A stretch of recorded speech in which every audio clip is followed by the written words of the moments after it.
বাড়িতে পেট থাকা মানেই কিন্তু একেবারেই সন্তানের মতন করেই কিন্তু তাকে আদর যত্ন মানুষ করতে হয়। তাহলে চলো সম্পূর্ণ ভিডিওটা তোমাদের সাথে তো দেখাতে থাকবো, অনেক গল্প আছে। তা দুপুরে কি মেনু ছিল সেটা একবার দেখিয়ে দিই। যেহেতু ভিডিওটা ছিল শনিবার দিন, তাই জন্য নিরামিষ সমস্ত রকম সবজি সিদ্ধ দিয়ে দিয়েছিলাম। সাথে ছিল কিন্তু পোস্ত দিয়ে বিট ভাজা, মুগের ডাল আর ছিল সোয়াবিনের তরকারি। দুপুরের খাওয়া দাওয়া হয়ে যাবার পর একটু রেস্ট নিয়ে সন্ধেবেলায় বেরিয়ে পড়লাম বাবাইকে নিয়ে একটা ডক্টরের কাছে যাওয়ার জন্য। অ্যাকচুয়ালি এই দাদাটাকে আমি ডক্টর বলবো কি বলতে পারছি না, কারণ আমি যে ডক্টরকে দেখাই বনগাঁতে বিদ্যুৎ ডাক্তার, তার কাছে আর কি এই দাদাটা কাজ করতো। তবে রিসেন্ট দেখলাম চাঁদপাড়াতে একটা উনি পেট শপ করেছে, যেটাতে আমাদের খুব সুবিধা হয়েছে। কারণ ছোটখাটো ব্যাপারে আমরা আর কি বনগাঁতে যেতাম, আর আমাদের চাঁদপাড়া থেকে বনগাঁর দূরত্ব প্রায় 10-20 কিলোমিটার, আপ ডাউনের কথা বলছি। কিন্তু এই বাড়ির কাছে পেট শপটা হওয়াতে এতটাই সুবিধা হয়েছে বললে বিশ্বাস করবে না। এই যেমন বাবাইয়ের জন্য একটা নতুন দেখো বেল্ট নিয়ে নিচ্ছে, আর বাবু তো সেই খুশি, তোমরা তো দেখে বুঝতেই পারছো। আর সাথে নিয়ে নিয়েছিলাম একটা শীতের জামা, যদিও বা এবছর আর পরানো যাবে না, কারণ শীত তো দেখতে দেখতে প্রায় শেষ।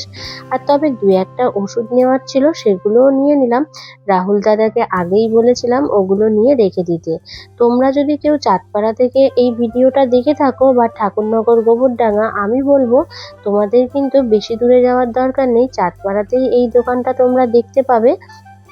লোকেশনটা হলো যশোর রোড দিয়ে যাবে না, যেটা ঠাকুরনগর টু বনগাঁ যে রোডটা চলে যাচ্ছে, ঠাকুরনগর থেকে আসার পর চাঁদপাড়া থেকে যে চারমাথা মোড়, সেই চারমাথা মোড়ে না গিয়ে সোজা একদম ঠাকুরনগর থেকে যে রোডটা বনগাঁয় যাচ্ছে সেই রোডে গিয়ে কাউকে যখন জিজ্ঞাসা করবে, সাহেব বাগান যে কেউ দেখিয়ে দেবে। একদম মেন রোডের গায়েই পড়ে সাহেব বাগানের ওখানে দেখবে এগিয়ে চলো ক্লাব আছে, একদম ক্লাবের সামনেই কিন্তু এই পেট শপটা আছে। আর এখানে তো ফোন নাম্বার দেওয়াই আছে, তোমরা যোগাযোগ করেও নিতে পারো। তবে এখানে দেখো ওর একটা গ্ল্যান্ডের অপারেশন করা ছিল বলে সেটাকে ক্লিন করাতে নিয়ে গিয়েছিলাম, আর সাথে নখ আর কানটাও পরিষ্কার করে নিলাম। তা এই হলো ওদের আর কি যত্ন করতে হয় নিজের সন্তানের মতন। আর আমার বাবাই সত্যি খুবই লক্ষ্মী একটা ছেলে, খুব কথা শোনে, খুব কথা বোঝে। যাই হোক, ভিডিওটা তোমাদের সাথে এই কারণেই শেয়ার করলাম। তোমাদের যদি দোকানটার খুব কাছাকাছি বাড়ি হয়ে থাকে তাহলে অবশ্যই এই দাদাটার সাথে যোগাযোগ করতে পারো, ফোন নাম্বার দেওয়া আছে। ভিডিওটা ভালো লাগলে লাইক কমেন্ট শেয়ারের সাথে সাথে নতুন কেউ দেখে থাকলে সাবস্ক্রাইব করে দিয়ে পাশে থেকো।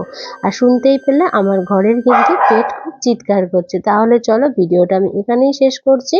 টাটা।